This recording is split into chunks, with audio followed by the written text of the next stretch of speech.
समझौते की कोशिशें बीच में हुई। अब मैं आपसे पूछूं कि आखिर समझौते की कोशिश करी तो किसने की? भारत ने की। तो भारत नहीं तो पाकिस्तान का नाम आया था। पाकिस्तान का नाम आया। अब पाकिस्तान चले हैं समझौता कराने। बताइए, जिसके साथ कोई समझौता ना करे वो आज समझौता कराने चले हैं। जंतर मंतर में देखा था 40 डिग्री टेम्परेचर में ढेर सारे कॉकरोच इकट्ठा हुए। कभी कहीं कहीं से आवाज आती है कि जिस तरह का मूवमेंट है, जिस तरह से जो जेनजी है वो प्रभावित हुए हैं, उनमें एक आक्रोश है। ठीक है, आपने कहा कि आम आदमी पार्टी का समर्थन भी है इसको। तो एक आवाज कहीं से ये भी आ रही है कि ये बांग्लादेश जैसी स्थिति बन जाएगी या नेपाल जैसी स्थिति बन जाएगी। आप इस कॉकरोच मूवमेंट को या ये जो हो रहा है उसको, उसका भविष्य क्या देखते हैं? सोशल मीडिया वाले लोग हैं वो इतने सशक्त हो गए कि छोटी सी बात कोई कह दे तो उसको लेके उड़ जाते हैं। एक सलाह मांगने पे दी जाती है और एक सलाह बिन मांगे भी दी जाती है। बिन मांगे ही दे दीजिए। जिसको आप देशद्रोही कह दे रहे हो वो सलाह कैसे दे? लेकिन प्रधानमंत्री नरसिम्हा राव जी ने मुझे लीडर नहीं बनाया था डेलीगेशन का, अटल बिहारी वाजपेयी को लीडर बनाया था डेलीगेशन का। देश के मुख्य न्यायाधीश के घर भी एक पूजा के कार्यक्रम में प्रधानमंत्री जाते हैं, उसको लेकर विवाद होता है कि हमें समझौता एक दूसरे को मजबूत करने के लिए है। हमको एक दूसरे का खून चूसने के लिए हमको समझौता नहीं करना है। जब पेट्रोल की कीमत बढ़ी, डीजल की कीमत बढ़ी, तो जब भी कोई कहा कि बढ़ गई तो कहा जा रहा है युद्ध चल रहा है जी। रसोई गैस की कीमतें बढ़ी, युद्ध चल रहा है जी। तो आम आदमी जो है परेशान है, महंगाई बढ़ेगी, जाहिर सी बात है। तो सबके मन में एक सवाल कि ये युद्ध रुकता क्यों नहीं है। नमस्कार, युग चरण के पॉडकास्ट में आपका स्वागत है। डीजल पेट्रोल के दाम बढ़े, आपको कहा गया युद्ध चल रहा है, संकट है, दुनिया संकट से गुजर रही है। रसोई गैस की कीमतें बढ़ी, कहा गया दुनिया संकट में है, युद्ध चल रहा है और जब तक ये युद्ध चलेगा, मध्य पूर्व संकट जारी रहेगा, तब तक ऐसे ही रहेगा। महंगाई बढ़ रही है, अर्थव्यवस्था संकट में है। तो इस पर बात कौन करेगा? कौन बताएगा कि ये कब तक चलेगा? कौन बताएगा कि मध्य पूर्व संकट का समाधान क्या निकलेगा? इसके लिए तो किसी विशेषज्ञ की जरूरत पड़ेगी। एक बात और, बात ये कि सुप्रीम कोर्ट से एक आवाज आई, एक स्टेटमेंट आया, कॉकरोच से जुड़ा हुआ, और देश में एक आंदोलन खड़ा हो गया। आपके मन में भी सवाल होगा कि इस आंदोलन का सुप्रीम कोर्ट से क्या संबंध है, या क्या सुप्रीम कोर्ट की टिप्पणी से ही इस तरह का आंदोलन खड़ा हो गया? देश में और भी बहुत सारे मसले हैं, सियासी मसले, गठबंधन राजनीति, बैठकें हो रही हैं, गठबंधन नहीं हो पा रहा है ठीक से, उस पर भी आपको जानने की उत्सुकता होगी। अब ऐसे अलग अलग मसलों पर बात करने के लिए मैं अलग अलग गेस्ट बुलाऊं और अलग अलग गेस्ट से बात करूं तो आपका भी समय लगेगा और मेरा भी समय लगेगा। तो हमने सोचा कि हम एक ऐसे मेहमान को बुलाएं, एक ऐसे गेस्ट से आपका परिचय कराएं, बातचीत करें जो इन सभी मसलों पर आपको समझा सके, बता सके। तो इसलिए आज हमने युग चरण के पॉडकास्ट पर निमंत्रित किया है सलमान खुर्शीद साहब को। सर, स्वागत है आपका। शुक्रिया। जैसे मैंने कहा, सलमान खुर्शीद साहब विदेश मंत्री रहे, कानून मंत्री रहे, तो विदेश मंत्री से हम विदेश मसलों पर बात कर लेंगे, विदेश नीति बात कर लेंगे। कानून मंत्री रहे तो कानून से संबंधित बातें, सुप्रीम कोर्ट की टिप्पणी से बातें, कॉकरोच से जुड़ी बातें, न्यायपालिका से जुड़ी बातें, और इतने लंबे समय तक जो व्यक्ति राजनेता रहा हो, आज भी सक्रिय राजनेता है, तो उनसे सियासत की बातें, देश की सियासत, कांग्रेस की सियासत। तो सर, हम शुरुआत करते हैं वहीं से। जैसे मैंने कहा जी, हर मसले पर जब पेट्रोल की कीमत बढ़ी, डीजल की कीमत बढ़ी, तो जब भी कोई कहा कि बढ़ गई तो कहा जा रहा है युद्ध चल रहा है जी। रसोई गैस की कीमतें बढ़ी, युद्ध चल रहा है जी। तो ये आम आदमी जो है परेशान है, महंगाई बढ़ेगी, जाहिर सी बात है। तो सबके मन में एक सवाल कि ये युद्ध रुकता क्यों नहीं है और भारत की इसमें भूमिका क्या होनी चाहिए, अब तक की भूमिका, और अब क्या किया जा सकता है कि कम से कम युद्ध अमेरिका लड़ रहा है, युद्ध इजराइल लड़ रहा है, युद्ध ईरान लड़ रहा है, भारत को इसमें क्या करना चाहिए? तो ये हमें समझना है, हमारे दर्शकों को समझाना है कि कब तक चलेगा ये। देखिए, कब तक चलेगा इसका जवाब देना बहुत बहुत कठिन है, क्योंकि अलग अलग इतने विषय इसमें आकर जुड़ गए हैं और इतने पार्टीज में मुठभेड़ है कि ये कहा नहीं जा सकता कि कौन कब क्या करेगा। लेकिन ये मैं समझता हूँ बेहतर प्रश्न ये होगा कि भारत क्या इसमें कुछ कर सकता था कि ऐसा ना हो? क्या भारत की कुछ भूमिका हो सकती थी? क्या भारत में कुछ पहल कर सकती थी? और वो मैं मानता हूँ कि ऐसा संभव भी था और अनिवार्य भी था कि भारत को कुछ करना चाहिए था। भारत का एक अस्तित्व है, भारत की विश्व में एक आवाज़ है, और भारत को आज से नहीं, जब भारत कुछ नहीं था, कुछ नहीं से मतलब कि हमारी अर्थव्यवस्था आज की अर्थव्यवस्था से कहीं बहुत दूर थी, तब भी भारत को बहुत गंभीरता से लोग सुना करते थे, नैम मूवमेंट में सुना करते थे। जब हम ग्लोबल साउथ की बात करते थे तो हमको सुना करते थे।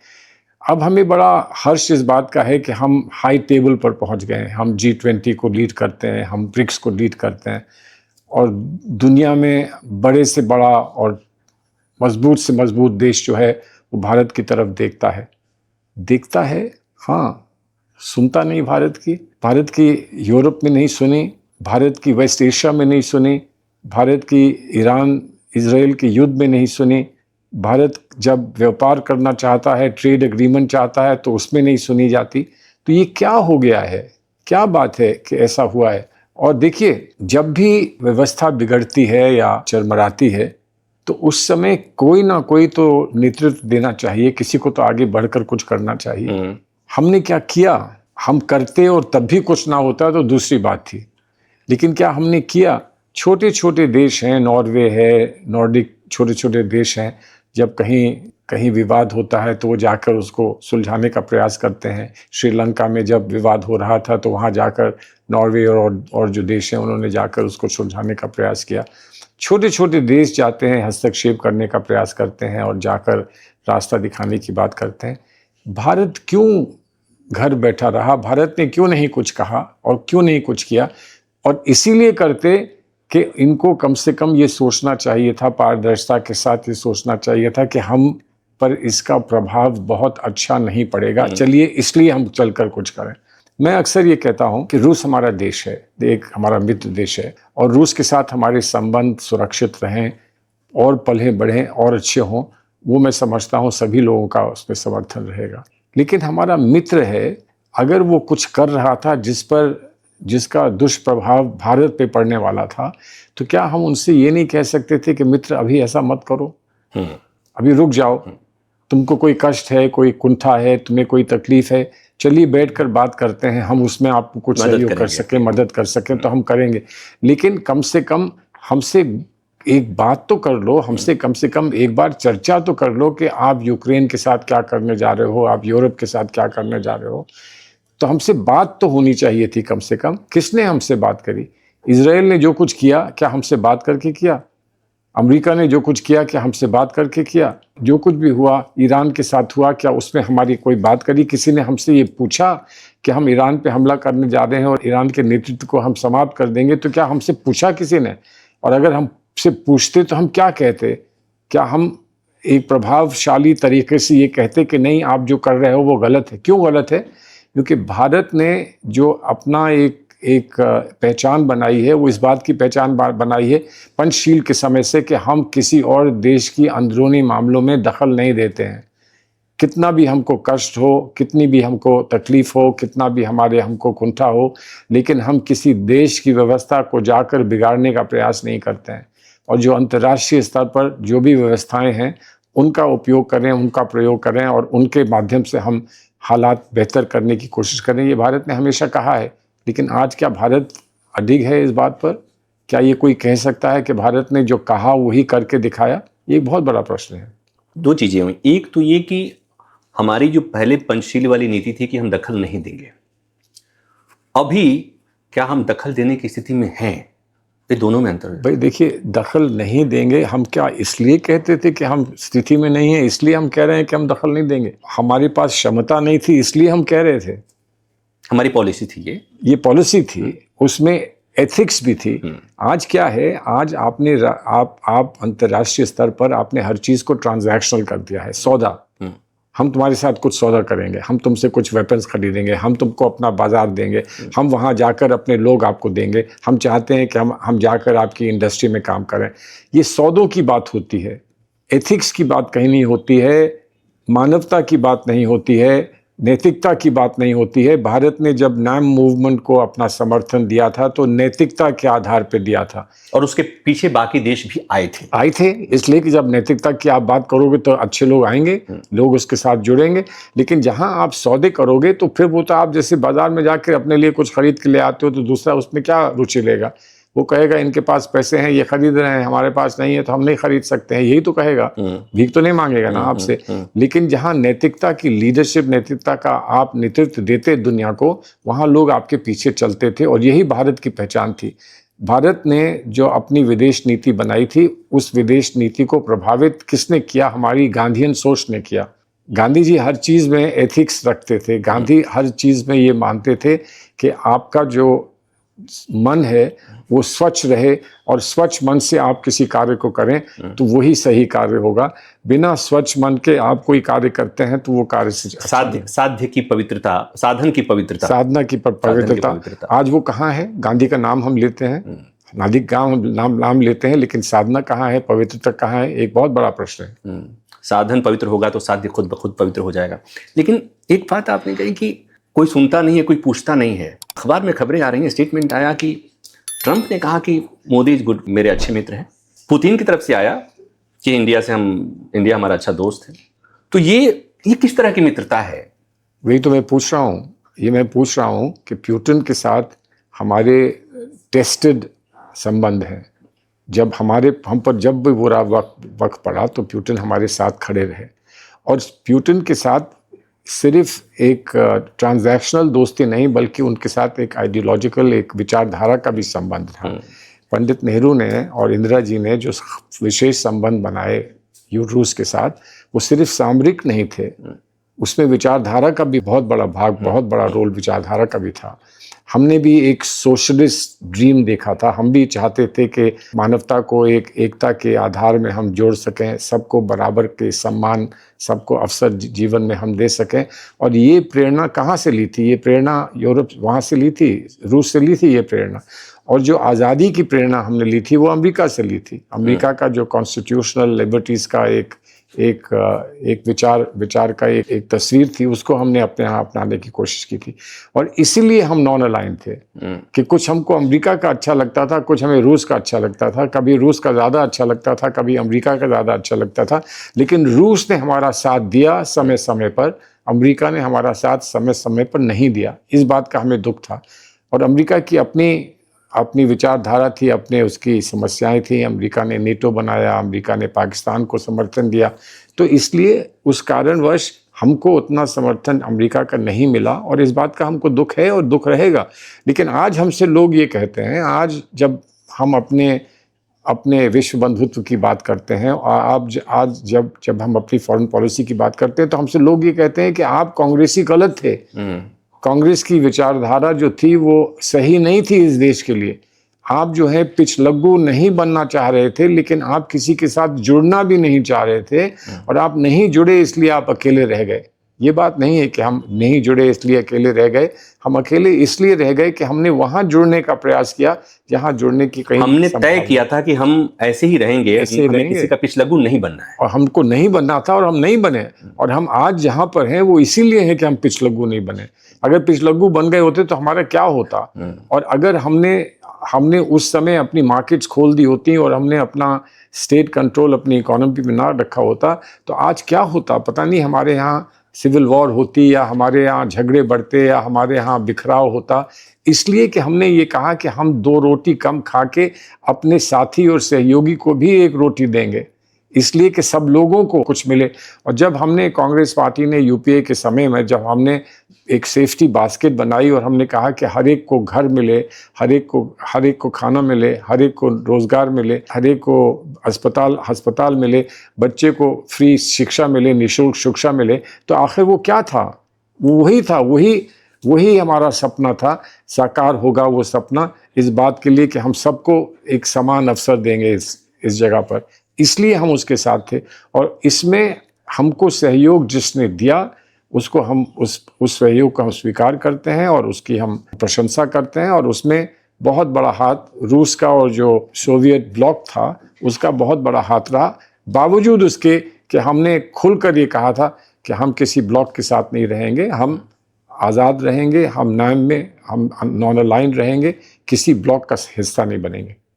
एक बात, चूँकि आप इंदिरा जी के समय भी उनके साथ भी आपने काम किया, सोनिया जी के समय आपने काम किया, आपने जो ये विदेश नीति में जो ये बदलाव आपने देखा है हाल के दिनों में, ये बदलाव स्वतः स्फूर्त है या ऐसी कोई हमारी मजबूरी है, भारत की कोई मजबूरी है कि ये हमारी पॉलिसी में जो बदलाव दिख रहा है? देखिए, मजबूरी तो देखिए तब होती है जब हमारे पास खाने के लिए अनाज नहीं था और अमेरिका हमको अनाज दे रहा था, तब भी हमने शर्तें, इंदिरा जी ने शर्तें मानने को तैयार नहीं हुई। उन्होंने कहा कि हमें अनाज चाहिए, हम आपसे अनाज मांग रहे हैं।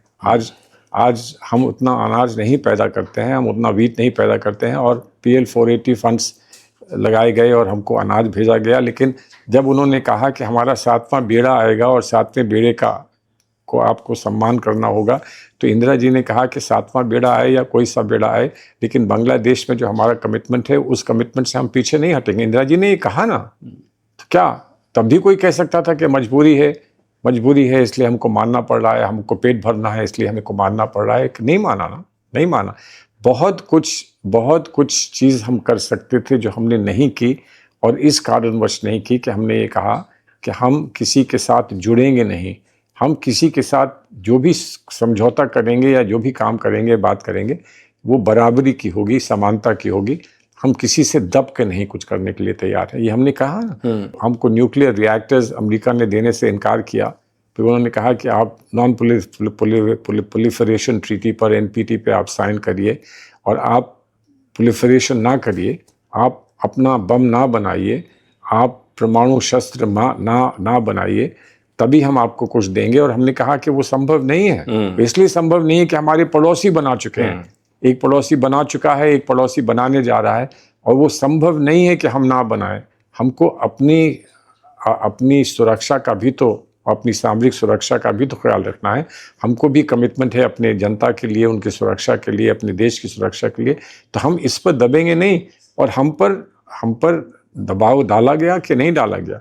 जब पहला विस्फोट हुआ, परमाणु विस्फोट हुआ, उसके बाद हम पे दबाव डाला गया कि नहीं डाला गया? हम पे बंदिश लगाई गई कि नहीं लगाई गई? लेकिन हमने कहा कि नहीं भाई, हम नहीं पीछे हटेंगे। जो हमारा संकल्प है, जो हमारा कर्तव्य है, उसका पालन होगा, वो हम करेंगे, चाहे हमको भूखा ही क्यों ना रहना पड़े। तो यही बात कि जिस समय हमें दबाव में समझौता करने थे, हम उस समय उतने सक्षम नहीं थे, उसके बावजूद भी हम दबाव में नहीं आए। आज हम दुनिया की चौथी अर्थव्यवस्था, तीसरी बनने वाले हैं, ऐसा कहा जा रहा है। इतने सक्षम हैं, हम इतना आगे बढ़ गए, उसके बावजूद भी अगर हमसे कोई न पूछता है, न सलाह लेता है, न हम किसी को विदेश नीति को प्रभावित कर पा रहे हैं, या न कोई हम डिप्लोमेसी में कोई भूमिका निभा पा रहे हैं, तो इसकी वजह क्या आपको लग रही है? देखिए ना, आप आत्मविश्वास होना चाहिए ना।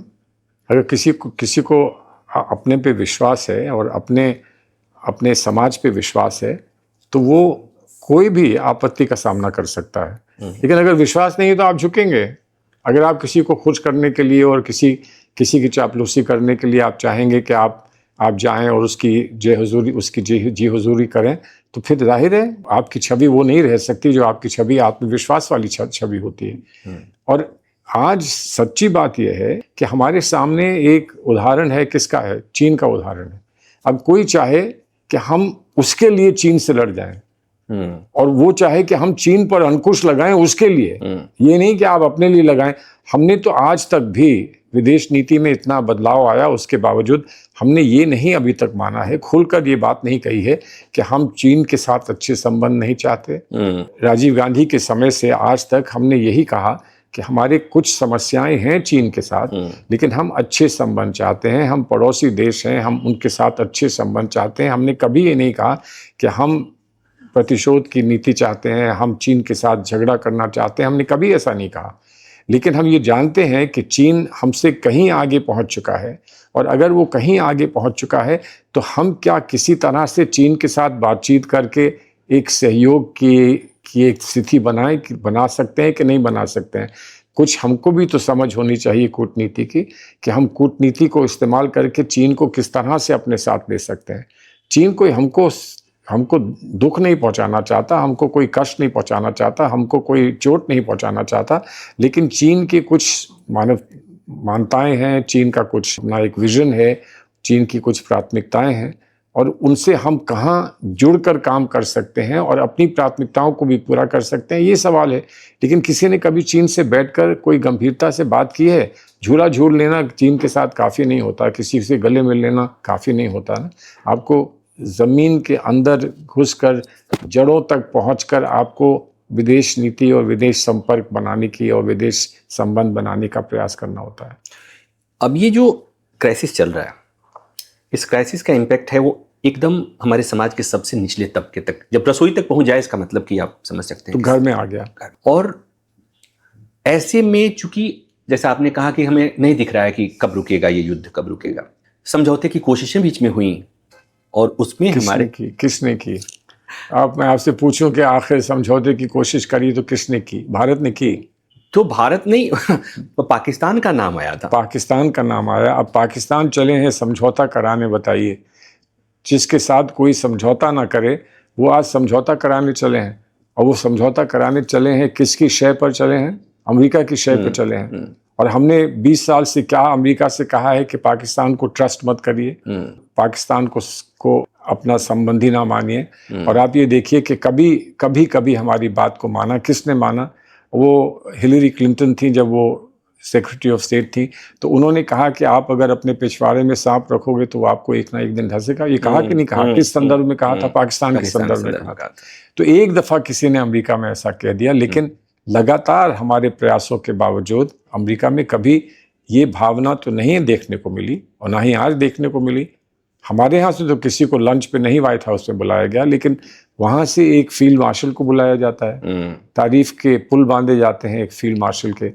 तो क्या ये कष्ट की बात नहीं है? ये कष्ट की बात नहीं है। मैंने आज मुझे आज बड़ा आश्चर्य होता है। मैंने आज एक पॉडकास्ट देखा अपने विदेश मंत्री महोदय का, जो ये कह रहे थे कि हमने अपनी विदेश नीति में 85 साल तक हमने एम्बेसडर नहीं भेजा। कहाँ नहीं भेजा? हमने एम्बेसडर वहाँ नहीं भेजा जिसको आज हम अपना मित्र मानते हैं, इजराइल को, वहाँ हमने एम्बेसडर नहीं भेजा। और उनसे जब पूछा किसी ने कि हमने आखिर क्यों नहीं भेजा, अरे ये भी पूछने की बात है। आप जानते हैं ये तो अपीजमेंट की राजनीति होती है। ये तो मुसलमानों को खुश रखने के लिए वहाँ नहीं भेजा। मुसलमानों का तो कोई समस्या थी नहीं, भारत के मुसलमानों की कोई समस्या इजराइल से थी नहीं। और जो संबंध भारत का पैलेस्टाइन के साथ था वो सिर्फ मुसलमानों की वजह से नहीं था। पैलेस्टाइन से जो संबंध हमारा था वो गांधी जी की वजह से था, वो नेहरू जी की वजह से था, वो इंदिरा जी की वजह से था, मुसलमानों की वजह से नहीं था।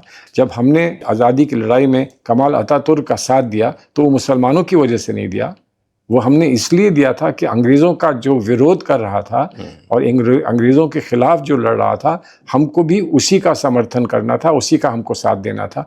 और ये तो हमारे खुशकिस्मत है और हम खुशकिस्मत हैं और हमारा सौभाग्य है कि हिंदू और मुसलमान भारतवर्ष का सब ने मिलकर फ़िलिस्तीन का साथ दिया। मुसलमानों ने नहीं दिया, सब ने मिलकर फ़िलिस्तीन का साथ दिया। और देखिए आज जब ईरान से जब ये युद्ध होता है, इजराइल का युद्ध होता है, तो भारत के शिया और सुन्नी, जिनके लिए लोग कहते हैं कि उनके बीच में दरार रहती है, हमेशा एक दूसरे के उसमें रहते हैं कि काट करने में रहते हैं, वो पहली बार देखने को मिला कि भारत के सुन्नी और शिया एक साथ हुए। क्यों हुए? जहाँ एक तरफ ईरान पर हमला हो रहा था और करने वाले बहुत सारे सुन्नी देश थे, इसके बावजूद भारत के हिंदू मुसलमानों में शिया सुन्नी सब एक थे और ये मानते थे कि जो ईरान के साथ हो रहा है वो गलत हो रहा है, ईरान के साथ जो हुआ वो गलत हुआ। इसका मतलब ये नहीं कि हमारी दुश्मनी है, अमेरिका से दुश्मनी है या इजराइल से हमारी दुश्मनी है, ऐसा नहीं है। लेकिन हम कितना समर्थन कर सकते हैं किसी का जिसका व्यवहार वैसा हो जैसा इजराइल का व्यवहार था? कितना समर्थन कर सकते हैं? और इसीलिए मैं कह रहा हूं कि कोई मित्र भी हो तो क्या मित्र से अपनी बात कहने का अधिकार हमको नहीं है कि मित्र तुम ये गलत कर रहे हो, इसके दुष्परिणाम हम पर आएंगे, आप ये गलत कर रहे हो, इसको मत करो, इसका कोई और रास्ता निकालो। तो उस मित्रता का कोई मतलब ही नहीं रह जाता। क्या है फिर? तो मित्रता नहीं हुई ना। फिर तो उसको आप कुछ और कह लीजिए, आप पिछलग्गू कह लीजिए, या उसको आप कह लीजिए कि आप किसी के वैसल बन गए हैं या किसी के आप पिछलग्गू बन गए। सर ये अभी भी पाकिस्तान ने महफूज लूटनी थी, लूट ली, समझौता हुआ नहीं हुआ। एक स्टेटमेंट भी आया था कि हम दलाली का कोई शब्द इस्तेमाल हुआ था कि हम दलाली नहीं करते या दलाल नहीं।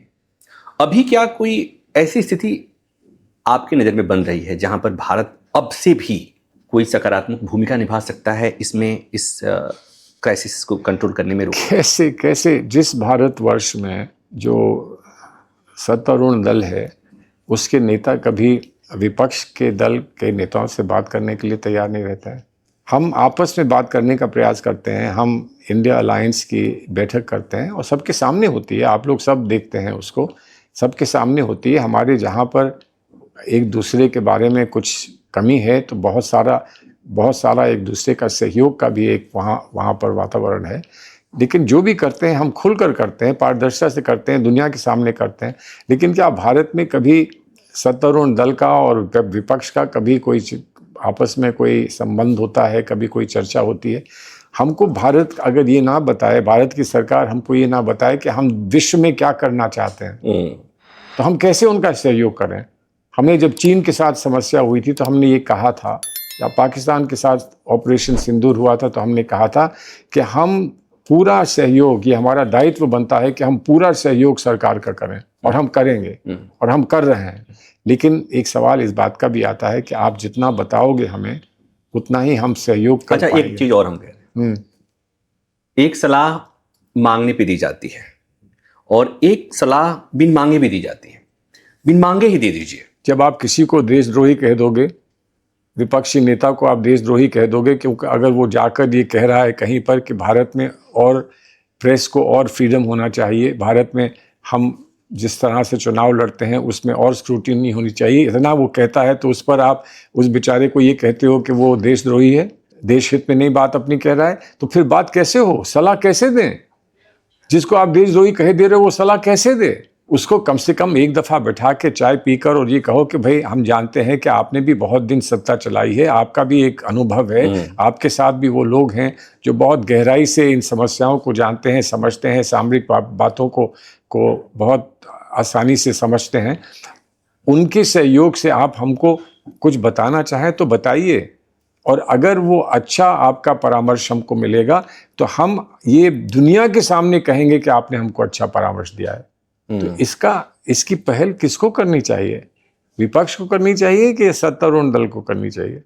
कौन बुलाएगा? जो सत्ता में बैठा है, जिसको निर्णय लेने हैं, जो चाहता ये है कि उसको इस बात के लिए उसके लिए ताली बजे कि उसने बहुत बड़ा काम किया है, वो ताली बजवाए, उसमें कोई समस्या नहीं है, ताली बजवाए।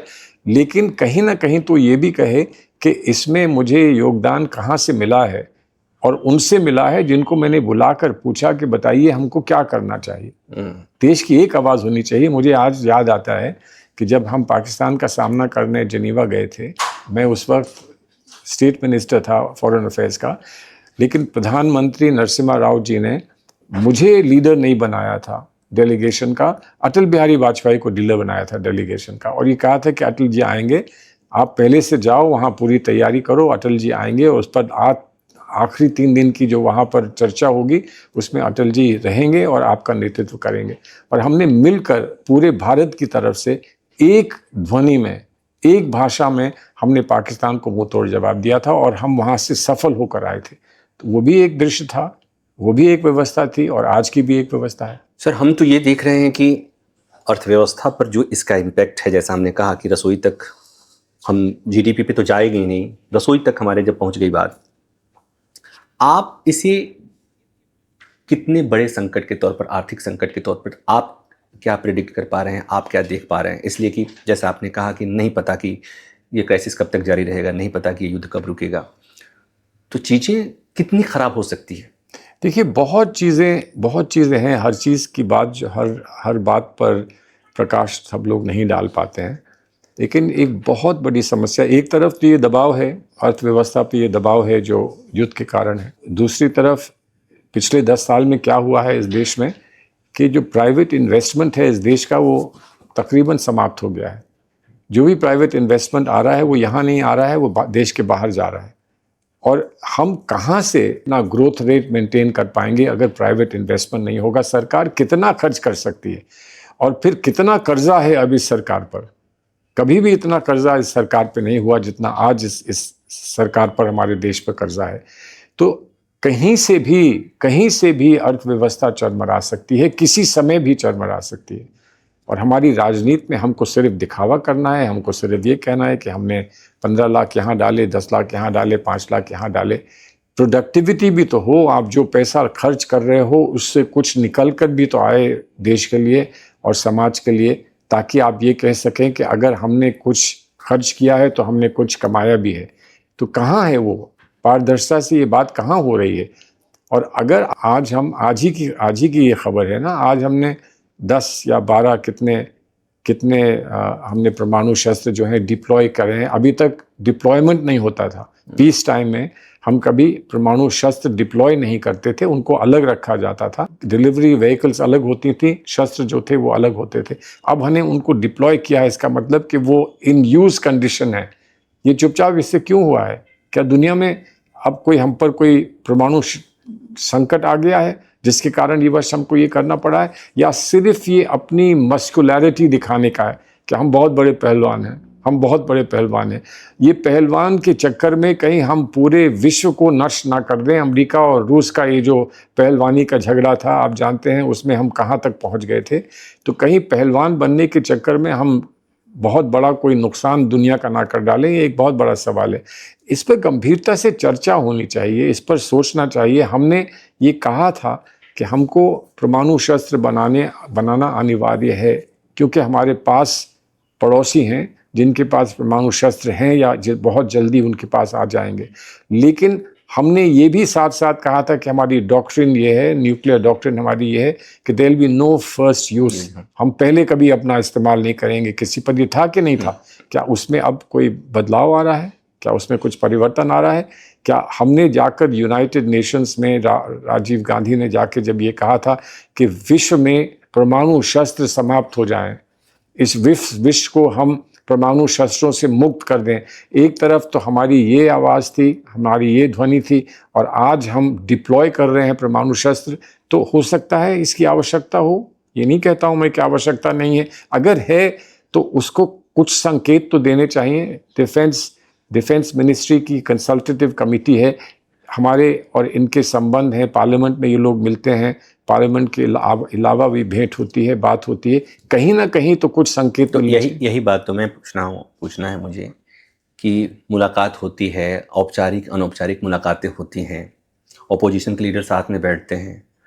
क्या कभी जो गठबंधन की बैठक हुई थी, चुनाव लड़ने के इतर, सरकार कैसे, इस सरकार को हराना है या नई सरकार हमें कैसे जीतना है, इसके इतर कभी अपोजिशन के लीडर इस मसले पर बात करते हैं कि हम सरकार से ये सवाल, इन सवालों के जवाब मांगेंगे? होता है, ये बात होती है। बल्कि अभी थोड़ा सा जो आपसी जो दूरी कहीं कहीं कभी आ जाती है वो ये है कि हमारी एक पार्टी ये कहती है कि हमने ये करना चाहा, आपने हमको सहयोग नहीं दिया। दूसरी ये कहती है कि हमने ये प्राथमिकता देने की बात की, आप उसमें आए नहीं, आपको यहाँ आना चाहिए था, आपको वहाँ आना चाहिए था। किसी ने ये कहा कि वो यहाँ आंदोलन हुआ, कॉकरोच आंदोलन हुआ, कॉकरोच जनता पार्टी का आंदोलन हुआ, कांग्रेस पार्टी ने उसमें भाग नहीं लिया।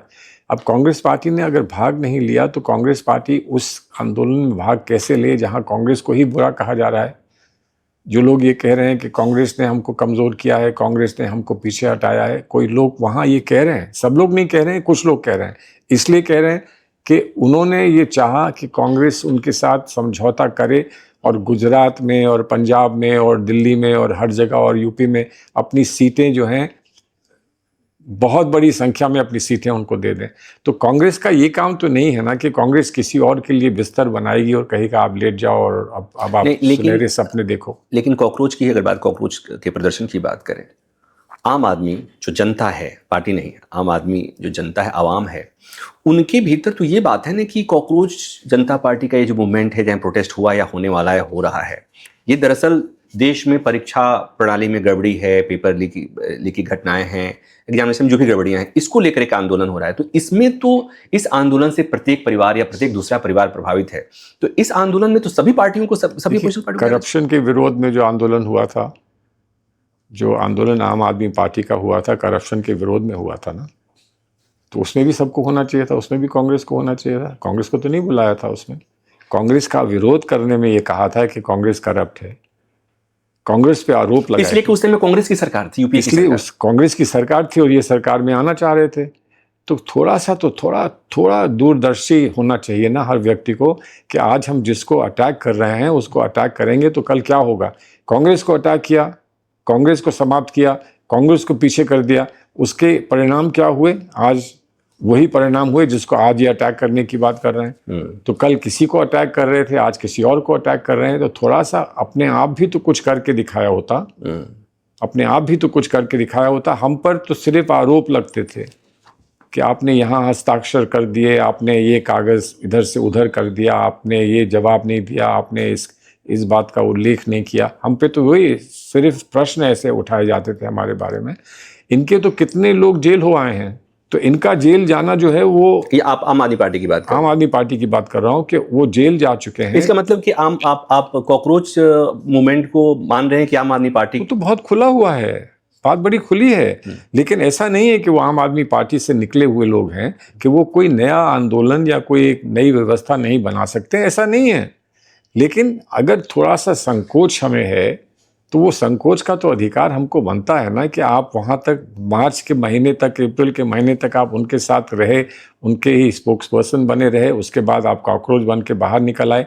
तो हमको थोड़ा समय तो मिलना चाहिए कि हम देख लें कि इनकी इच्छा शक्ति क्या है और ये कितनी पारदर्शिता से इस काम को करने जा रहे हैं।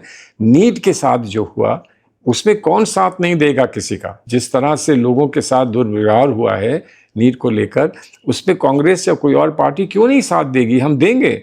लेकिन हम ये नहीं चाहते हैं कि कहा कुछ जाए और इशारा कहीं और हो और निशाना कहीं और हो। इसका हम भोगी हैं ना, इसको हम देख चुके हैं, इसको झेल चुके हैं। और उसको हम क्या झेल रहे हैं, पूरा देश झेल रहा है। हमारे साथ जो हुआ उसको पूरा देश झेल रहा है। तो आप वो कह रहे हैं कि क्या दूध का जला छाछ फूंक फूंक के पीता है? फूंक फूंक के पीना चाहिए ना। कोई ये कोई मुहावरा हमने नहीं दिया है, ये मुहावरा तो सदियों से चला आ रहा है। तो अच्छा, चलिए इसी बात पर ये कि ये जो कॉकरोच जंतर मंतर में देखा था, 40 डिग्री टेम्परेचर में ढेर सारे कॉकरोच इकट्ठा हुए थे। कभी कहीं से आवाज़ आती है कि जिस तरह का मूवमेंट है, जिस तरह से जो जेनजी है वो प्रभावित हुए हैं, उनमें एक आक्रोश है। ठीक है, आपने कहा कि आम आदमी पार्टी का समर्थन भी है इसको। तो एक आवाज़ कहीं से ये भी आ रही है कि ये बांग्लादेश जैसी स्थिति बन जाएगी या नेपाल जैसी स्थिति बन जाएगी। आप इस कॉकरोच मूवमेंट को या ये जो हो रहा है उसका भविष्य क्या देखते हैं? ये मैं कह नहीं सकता हूँ, अभी बहुत अर्ली है। इन्होंने एक प्रदर्शन किया है और वो प्रदर्शन ठीक ठाक हो गया होगा, लेकिन मुझे तो ये लोगों ने बताया कि वहाँ प्रेस वाले ज़्यादा थे और हाँ, कंटेंट क्रिएटर्स ज़्यादा थे, मैं भी था उनमें, आंदोलनकारी कम थे, एक्सेट्रा, जो भी है। पर आगे करेंगे, फिर आगे लोग जुड़ेंगे। अगर लोग जुड़ते जाएंगे तो कोई और तस्वीर बनकर आएगी सामने। लेकिन ये किसी और पड़ोस के देश से इसको जोड़ना सही है कि नहीं, मैं समझता हूँ इसमें थोड़ा सा हम लोगों को केयरफुल रहना चाहिए, क्योंकि हर देश की अपनी परिस्थिति होती है। वहाँ पर कितना फटीक था, कितने साल से सरकारें थी, जैसे बांग्लादेश में कब से सरकार थी, कितना फटीक था, कितने इलेक्शन बिगड़े थे वहाँ पर, और उसके बाद फिर क्या हुआ। और वहाँ नौजवानों की जब एक नई पीढ़ी आई, उसको क्या कष्ट थे वहाँ पर, उसको क्या इन लोगों ने जज क्यों नहीं किया? नेपाल में जब हुआ तो क्यों नहीं जज किया? ये वहाँ के सवाल हैं, वो स्थानीय सवाल हैं, और उस पर वहाँ पर लोग ज़्यादा उस पर आपको वो बता सकेंगे, विस्तार से बता सकेंगे। लेकिन भारत की मैं समझता हूँ कि भारत की स्थिति कुछ और है। भारत एक तो इतना महान देश है और फैला हुआ देश है कि अगर एक क्षेत्र में गुजरात में कुछ होता है, और ऐसा हुआ है कि गुजरात में कुछ होता है तो दूसरे देश के और हिस्सों पर असर नहीं पड़ता। असम में कुछ होता है तो देश के और हिस्सों में कुछ असर नहीं होता। कुछ तमिलनाडु में होता है तो देश के और हिस्सों में असर नहीं होता। लेकिन तब भी अगर बेचैनी है, देश में बेचैनी है, और वो चाहे किसानों में हो, चाहे बेरोजगार लोगों में हो, चाहे महिलाओं में हो, चाहे नौजवानों में हो, चाहे रोजगार की कमी हो, एक बहुत जटिल समस्या है। और उस पर प्रभावशाली रूप से कुछ ना कुछ रिस्पांस देना और उस पर प्रतिक्रिया करना, राजनीतिक प्रतिक्रिया करना, मैं समझता हूँ कि अति आवश्यक है। डेमोक्रेसी में अपनी बात कहने का मौका मिले और अपनी बात को कहकर कुछ गर्मी को कम किया जाए तो डेमोक्रेसी और मजबूत होती है। इसी पर कि ऐसा कहा जाता है, अभी आरोप ये लगता है कि इस तरह की आवाज़ दबा दी जाती है, इजाज़त नहीं मिलती, यहाँ प्रोटेस्ट नहीं होने दिया जाता। उसी दिन 2 तरह के प्रोटेस्ट थे, एक NSUI या कांग्रेस की तरफ से प्रोटेस्ट था, वहाँ पर प्रदर्शन हो रहे थे, वहाँ पर बल प्रयोग हो रहा था, पुलिस थी। जंतर मंतर पर ऐसी कोई स्थिति नहीं थी। बताया गया कि तत्काल पुलिस ने इजाज़त दी थी इसको, कॉकरोच जनता पार्टी वाला जो अभिजीत दीपके हैं उनको, उसको लेकर भी सवाल उठ रहा है कि मतलब ऐसा क्यों हो रहा है? ये बताइए, पक्षपात अगर होता है तो ऐसा क्यों है? अगर किसी पर सख्ती नहीं होती है तो उसका कोई कारण होगा।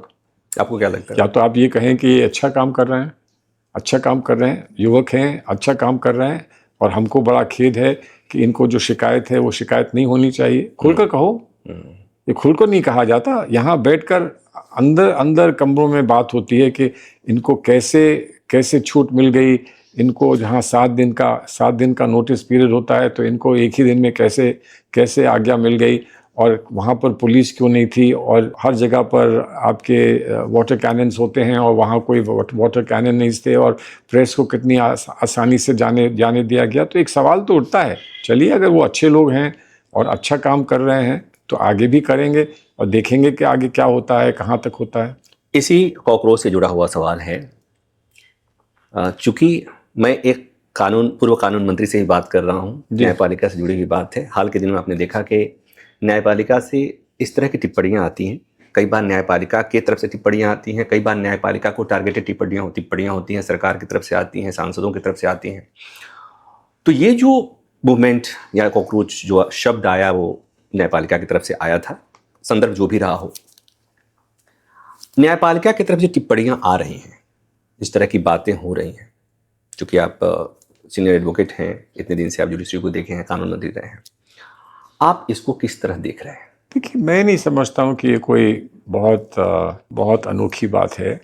हुआ क्या है कि न्यायपालिका से टिप्पणियाँ आती रही हैं, हमेशा आई हैं। आपको याद होगा, एक समय था जब शायद हमारी सरकार थी, जब सीबीआई को केज्ड पैरेट कहा गया था। केज पैरेट क्या, वो ज़्यादा अट्रैक्टिव फ्रेज है।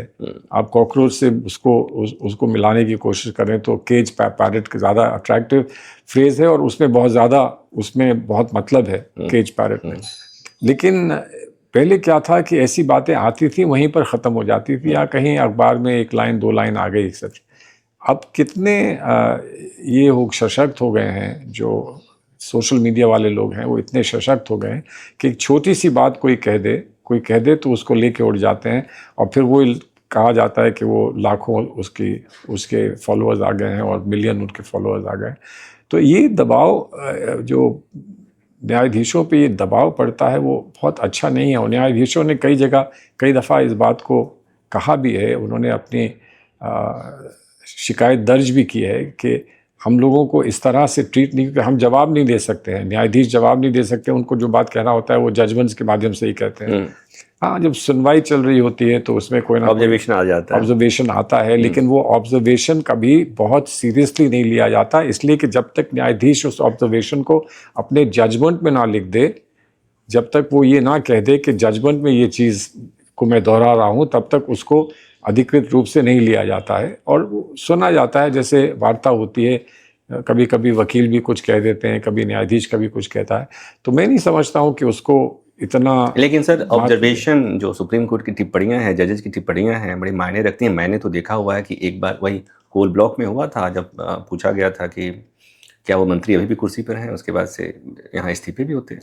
सुप्रीम कोर्ट की टिप्पणियों का बड़ा महत्व, देखिए, महत्व है, और इसीलिए जो भी व्यक्ति जज बनता है, जज की कोई ट्रेनिंग तो होती नहीं। जज तो आप एक वकील को उठा के जज बना देते हैं। कुछ जजेस हैं जो नीचे से आते हैं, वो 10 साल 15 साल 20 साल जज की कुर्सी पर बैठ कर आते हैं, तो उनको तो अनुभव रहता है कि जज का क्या काम होता है।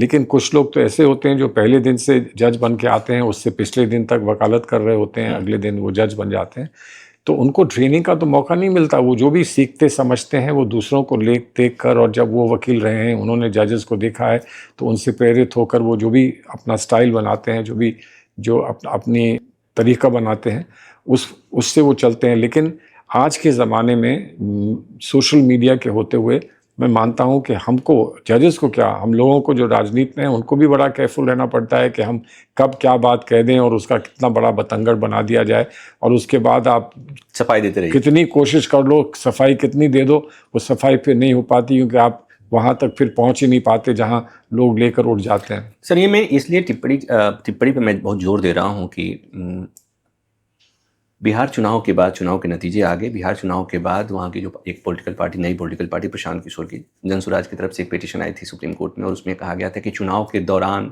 मतदाताओं के अकाउंट में पैसे गए थे, महिला मतदाताओं के अकाउंट में, और इसलिए वो अनफेयर प्रैक्टिस था, आदर्श चुनाव आचार संहिता का उल्लंघन था।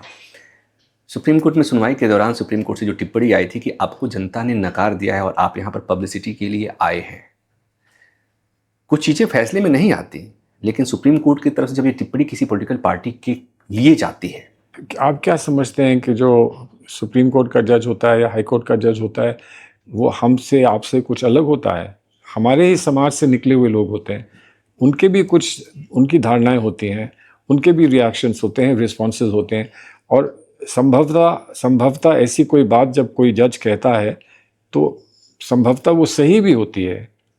अब वो कहे ना कहे, कहना चाहिए नहीं कहना चाहिए, वो अलग बात है। बहुत सारी चीज़ें जज नहीं कहते हैं क्योंकि वो कहते नहीं अब मैं जज हूँ, मुझे कहने का हक नहीं है। बहुत सारे जज बहुत समय तक अपने आप को बिल्कुल अलग रखते थे समाज से, और वो ये कहते थे कि भाई मैं पार्टीज़ में नहीं जाता हूँ, मैं खुले किसी फंक्शन में नहीं जाता हूँ। आज भी नहीं जाते हैं, आज भी वो लोग नहीं जाते हैं। बहुत सारे जजेस हैं जिनको जाने में कोई आपत्ति नहीं है, जाते हैं, खूब जाते हैं, और फंक्शंस में जाते हैं, इवेंट्स में जाते हैं, और उसको लेकर बहुत सवाल भी उठाए जाते हैं। अब ये अंततः तो ये मानना पड़ेगा कि जो एक कोड ऑफ कॉन्डक्ट जजेस ने अपने लिए बनाया है, और वो है एक कोड ऑफ कॉन्डक्ट जजेस का अपना बनाया हुआ है, उस कोड ऑफ कॉन्डक्ट में क्या कुछ परिवर्तन होना चाहिए या उस कोड ऑफ कॉन्डक्ट को कुछ थोड़ा छांटना चाहिए, क्या उसमें से कुछ चीज़ें अलग कर देनी चाहिए? अब ये जजेस को खुद ही इस बात पर सोचना ये जब आपने कहा कि कुछ लोग, कुछ जजेस पार्टी में जाते हैं, सभाओं में जाते हैं, अभी हाल में एक विवाद हुआ था, अभी केस जो चल रहा है, अरविंद केजरीवाल और उनके सहयोगियों का, जो दिल्ली हाई कोर्ट में गया था जस्टिस, एक जज को कह दिया कि वो अधिवक्ता परिषद के कार्यक्रम में गई थी, इसलिए आप हमारा केस नहीं सुन सकती हैं। बड़ा उसको लेकर के आपने देखा विवाद हुआ। आपको लगता है कि विवाद जरूरी, गैर जरूरी था या जरूरी था? देखिए, आप एक बात समझनी चाहिए कि हमको अगर जजेस में विश्वास नहीं है तो पूरी व्यवस्था ही चरमरा जाएगी और टूट गिरेगी। आप ये देखिए, अब आप राष्ट्रपति महोदय को देखिए, बहुत सारे समय में हमने ये देखा है कि कोई व्यक्ति कैबिनेट में होता है और प्रधानमंत्री फिर ये तय करते हैं कि उनको राष्ट्रपति बनाना है, और वो राष्ट्रपति बन जाते हैं या उपराष्ट्रपति बन जाते हैं। तो उनका जो पर्सनालिटी है उसमें परिवर्तन इतना आ जाता है ना कि पहले वो प्रधानमंत्री के यहाँ जाते थे, अब प्रधानमंत्री उनके यहाँ आते हैं। तो इसको बहुत शालीनता से और गंभीरता से हम लोग इस ट्रांजिशन को तय कर सकें, ये एक बहुत बड़ा दायित्व होता है, और ये करना पड़ता है। हमारे समाज में ये करना पड़ता है कि आप ऊपर से आसमान से तो राष्ट्रपति ला नहीं सकते हैं, आप ही के बीच में से कोई राष्ट्रपति बनता है, लेकिन फिर राष्ट्रपति बनकर वो कैसे निभाए, और आप इस बात को कैसे निभाओ कि कल ये मेरे आदेश पे का पालन करता था, आज मेरा राष्ट्रपति बन गया है। इन चीज़ों में एडजस्टमेंट तो करना पड़ता है। इसी बात से मुझे दो बातें याद आ गई। एक बात ये कि देश के मुख्य न्यायाधीश के घर भी एक पूजा के कार्यक्रम में प्रधानमंत्री जाते हैं, उसको लेकर विवाद होता है। पहली बार एक ऐसी तस्वीर भी दिखी कि देश की सबसे बड़ी अदालत में प्रधानमंत्री खुद मुख्य न्यायाधीश के चैम्बर में गए। तो आप ये कह रहे हैं कि इस ट्रांजिशन को हमें स्वीकार करना पड़ेगा या? नहीं, मैं समझता हूँ कि इस पर अलग अलग विचार होंगे, अलग अलग लोग अलग अलग बात कहेंगे, और मैं ये मानता हूँ कि थोड़ा संकोच अगर रखा जाए, तो थोड़ा सा फासला रखा जाए तो बेहतर है। लेकिन हो सकता है कि कई लोगों का विचार इससे अलग हो, विपरीत हो, और कुछ लोग ये भी कहें कि आपको इतना भी विश्वास नहीं है अपने न्यायाधीश में कि उसके यहाँ अगर प्रधानमंत्री चला जाए तो आप ये समझें कि वो सारी चीज़ जो है प्रधानमंत्री के ही इशारों पे करेगा। आपको उनको थोड़ा सा भरोसा तो होना चाहिए एक न्यायाधीश पर। इतना बड़ा पद होता है और इतनी बड़ी जिम्मेदारी होती है, उसको भी कुछ समझ होगी कि मैं कर रहा हूँ तो वो गलत है या सही है, एक्सेट्रा, और इसका असर मुझ पर या मेरे काम पर नहीं पड़ना चाहिए। अच्छी बात तो तब होगी, रोज मिलें, और मिलते हैं। जैसे जो बैंक्वेट्स होते हैं हमारे देश में, बैंक्वेट्स होते हैं, कोई बड़ा व्यक्ति आता है तो बैंक्वेट्स होते हैं, तो उसमें चीफ जस्टिस बुलाए जाते हैं। अगर मानिए कोई लॉ से संबंधित कोई व्यक्ति आ रहा है तो वहाँ चीफ जस्टिस वगैरह बुलाए जाते हैं, वो जाते हैं। जब आप लाल किले पर भाषण होता है तब भी वहाँ जाते हैं, चीफ जस्टिस जाते हैं और जजेस जाते हैं, उनसे प्रधानमंत्री और लोग भी जो ऊंचे पदों पर हैं वो उनसे मिलते हैं। तो हमको सिस्टम जो चाहिए वो ये सिस्टम चाहिए कि कोई मिले प्रधानमंत्री, तो हमारे मन में कोई आशंका नहीं, तो हमारे मन में आशंका ना हो। अब ये उसका का दायित्व बनता है ना, ये उसका दायित्व बनता है, उस व्यक्ति का दायित्व बनता है कि मैं आशंका पैदा ना होने दूं, इसके लिए मुझे क्या करना है। और वो अपने ही सोच से, अपनी ही समझ से उसको वो करना चाहिए जो वो समझता है कि वो उसको सुरक्षित रखेगा। तो ये हो गई न्यायपालिका से जुड़ी बात। और अब कांग्रेस से जुड़ी हुई बात, इसलिए कि हमारे सामने कांग्रेस के इतने बड़े राजनेता हों जिन्होंने इतने समय से इंदिरा जी से लेकर और अब तक राहुल गांधी तक सक्रिय रहे, और इंदिरा जी के साथ तो काम किया है, सोनिया जी के बड़े खास रहे। पर आपने कांग्रेस के इतने संस्करण देखे, इंदिरा जी, राजीव जी, सोनिया जी, अब राहुल जी तक।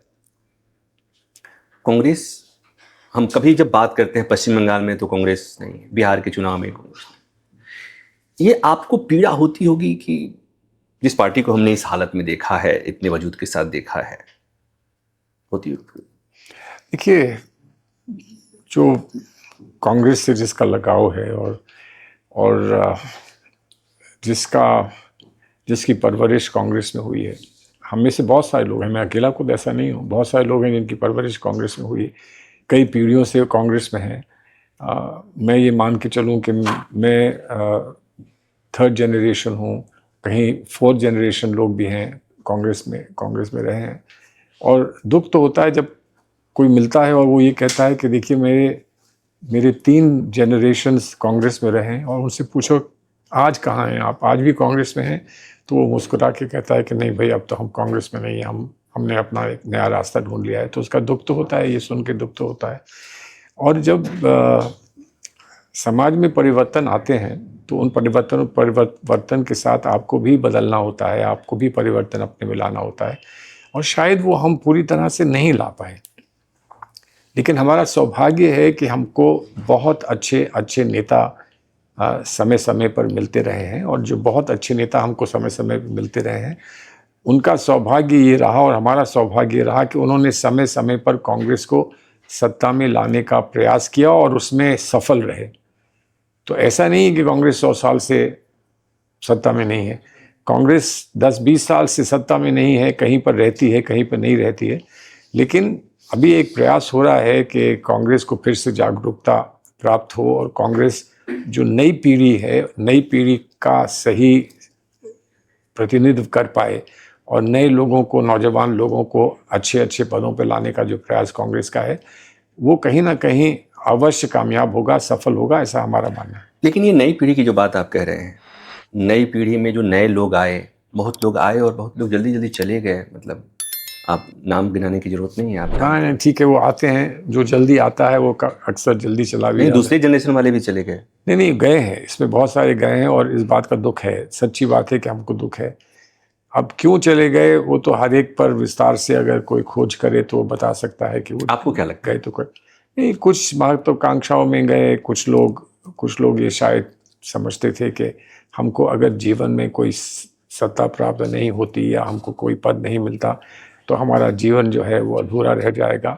बहुत सारे लोग हैं जो एक कुर्सी पर बैठकर, एक मेज के सामने एक टाइपराइटर रखकर और कंप्यूटर रखकर अपनी जीवन पूरा कर लेते हैं, और वो ये कहते हैं कि हमने बहुत कुछ कर लिया, हम एक दफ़ा रह लिए तो बहुत रह लिए। कुछ लोग हैं जो चाहते हैं कि वो सदैव ही रहें।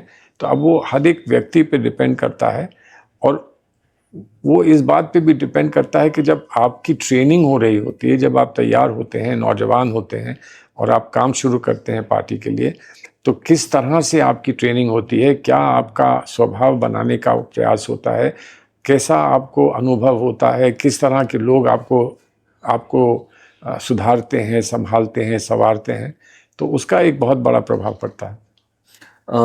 इसी से जुड़ा हुआ एक और ये कि जो कांग्रेस को आप आज देख रहे हैं, इसमें आपको लगता है कि कुछ जब चीज़ें हम असफल होते हैं तो हमको एडिशन करना होता है, अपने सिलेबस को चेंज करना होता है, तैयारी के तरीके को बदलना होता है, आपको लगता है कि कांग्रेस में किसी तरह के सिलेबस में बदलाव हो रहा है कांग्रेस में।